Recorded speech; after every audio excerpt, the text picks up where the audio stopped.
News 24। রাজ্যে মুখ্যমন্ত্রীর অনুপ্রেরণায় বর্ণাঢ্য আয়োজনে উদযাপিত ৭২তম নিখিল ভারত সমবায় সপ্তাহ। মাননীয় মুখ্যমন্ত্রী মমতা বন্দ্যোপাধ্যায়ের অনুপ্রেরণায় রায়গঞ্জ বিধান মঞ্চে অনুষ্ঠিত হল ৭২তম নিখিল ভারত সমবায় সপ্তাহ। আয়োজনে দায়িত্বে ছিল সমবায় সপ্তাহ উদযাপন কমিটি, রায়গঞ্জ কেন্দ্রীয় ব্যাংক, উত্তর দিনাজপুর জেলা সমবায় দপ্তর, জেলা সমবায় ইউনিয়ন এবং জেলার বিভিন্ন সম্পদ সমিতি। সমবায় সপ্তাহের মূল ভাবনা স্বনির্ভর ভারত গড়ার মূল বাহন হল সমবায়। একে সামনে রেখে এদিন সকালে রায়গঞ্জ মার্চেন্ট ক্লাব থেকে একটি বর্ণাঢ্য র্যালি বের করা হয়। র্যালিটি শহরের বিভিন্ন পথ অতিক্রম করে পৌঁছায় বিধান মঞ্চে। ব্যাংকের বিভিন্ন আধিকারিক, কর্মচারী, সাধারণ মানুষ সহ উপস্থিত ছিলেন সংগঠনের অন্যতম সদস্য বৈকুণ্ঠ বৈশ্য, পূর্ণেন্দু দে প্রমুখ। র্যালিতে অংশগ্রহণ করে উত্তর দিনাজপুর জেলা পরিষদের সভাপতি পম্পা পাল। বিধান মঞ্চে অনুষ্ঠানের শুভ সূচনা হয় প্রদীপ প্রজ্বলনের মধ্য দিয়ে। এই প্রসঙ্গে জেলা পরিষদের সভাপতি পম্পা পাল বলেন যে গ্রাম এবং শহর মিলিয়ে মানুষের আর্থসামাজিক উন্নয়নে সমবায়ের ভূমিকা অপরিসীম। স্বনির্ভরতার পথে সমবায়ই সবচেয়ে কার্যকর শক্তি। এরপর বক্তব্য রাখেন উত্তর দিনাজপুর জেলা সমবায় ব্যাংকের চেয়ারম্যান রতন চৌধুরী। তিনি বলেন, সমবায় ব্যবস্থাকে আরও শক্তিশালী করতে ব্যাংক এবং প্রশাসন একসঙ্গে কাজ করছে। বছরের মতোই এবছরও ৭২তম নিখিল ভারত সমবায় সপ্তাহ উদযাপনে আমরা সকলেই একত্রিত হয়েছি।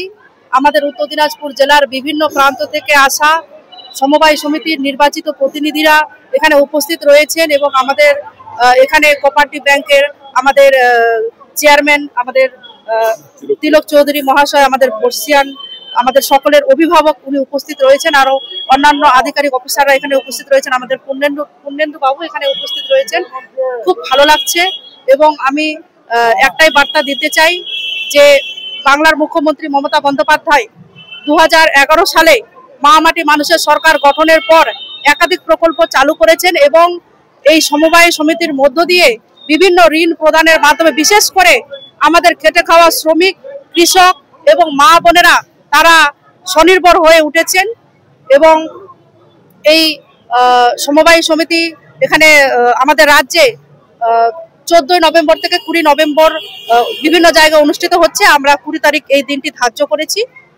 খুব ভালো লাগছে এবং ধাপে ধাপে আমাদের রাজ্যে এই নির্বাচনগুলো হয়েছে, সমবায় সমিতি পরিচালনা সমিতির আমাদের নির্বাচনগুলো হয়েছে এবং আরো কিছু জায়গায় বাকি আছে। সাধারণ মানুষ, বিশেষ করে খেটে খাওয়া মানুষ এই সমবায়ের সমিতির মধ্য দিয়ে বিশেষভাবে উপকৃত হচ্ছেন। এটা খুব ভালো লাগছে। এখানে আমাদের আজকে একটাই বার্তা, যে আমরা একটা বার্তা বলে থাকি, সাক্ষরতার আলো ঘরে ঘরে জালো। আমরা বলবো সমবায় সমিতির আলো ঘরে ঘরে জালো। খুব ভালো লাগছে। প্রথমে আপনার নাম এবং পরিচয়টা। আমার নাম হচ্ছে তিলক চৌধুরী, আমি রায়গঞ্জ সেন্ট্রাল কোঅপারেটিভ ব্যাংকের চেয়ারম্যান। আমাদের ব্যাংকের অধীনে 18টা ব্রাঞ্চ আছে, right from Chopra to Harirampur পর্যন্ত। 2 দিনাজপুরে আমাদের এই ব্রাঞ্চগুলি রয়েছে। আজকের কর্মসূচিটা হচ্ছে 2012 সালে রাষ্ট্রসংঘ 2012 সালটাকে আন্তর্জাতিক সমবায় সপ্তাহ হিসাবে পালন করেছে।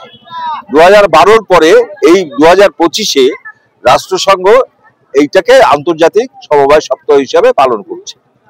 আমরা সারা পৃথিবীর সাথে, তার সাথে সারা ভারতবর্ষের সাথে, পশ্চিমবাংলার সাথে রায়গঞ্জেও আমরা সমবায় সপ্তাহ পালন করছি এবং রায়গঞ্জের এই রায়গঞ্জ সেন্ট্রাল কোঅপারেটিভের বিভিন্ন ব্রাঞ্চ সমবায় সপ্তাহ পালন করছে। আজকের অনুষ্ঠানে মূলত যে জিনিসটা আছে সেটা হচ্ছে সমস্ত সমবায়ী যারা বন্ধুরা আসবেন তাদেরকে সমবায় সম্বন্ধে সময়ের তালে তালে সমবায় যে এগোচ্ছে সেই ব্যাপারে ওয়াকিবহাল করা এবং সমবায় আন্দোলন মজবুত করার লক্ষ্যে আজকের এই সম্মেলন। শুনুন, এই সমবায়ের যে পটভূমি, আসুন এদিকে আসুন, এই সমবায়ের যে পটভূমি, সেই পটভূমিতে কয়েক শতক আগে যখন সারা ভারতবর্ষে মহাজন প্রথা ছিল, জমিদারি প্রথা ছিল এবং তারা জমি বন্ধক রেখে চাষিদের ঋণ দিত, সেই চাষিরা যদি কোনো কারণে আবাদ না হতো তাহলে তাদের জমি সেই মহাজনরা এবং জমিদাররা এবং সুদখোররা সেটাকে হজম করে নিত। এই যে কনসেপ্ট, এই কনসেপ্ট থেকে বেরোনোর জন্য, প্রান্তিক চাষিদের উপকৃত করার জন্য এই সমবায় গড়ে উঠেছে, যে সমবায়ের মধ্য দিয়ে নামমাত্র সুদে আমরা প্রান্তিক চাষিদের এবং সেলফ হেল্প গ্রুপ মহিলাদের আমরা ঋণ দিয়ে থাকি, যার মধ্য দিয়ে আত্মনির্ভর পশ্চিমবাংলা, আত্মনির্ভর ভারতবর্ষ গড়ে ওঠার লক্ষ্যে পৌঁছচ্ছে। এটা কতদিনের কর্মসূচি? এটা হচ্ছে আপনার সপ্তাহভর, 14 তারিখ থেকে শুরু হয়েছে, আজকে শেষ। আমরা শেষ দিনটা রায়গঞ্জে করি। আজকে কতক্ষণ চলবে? আজকে এখান থেকে আমরা যাব মিছিল করে, যাব বিধান মঞ্চে 3টে সাড়ে 3টে পর্যন্ত চলবে।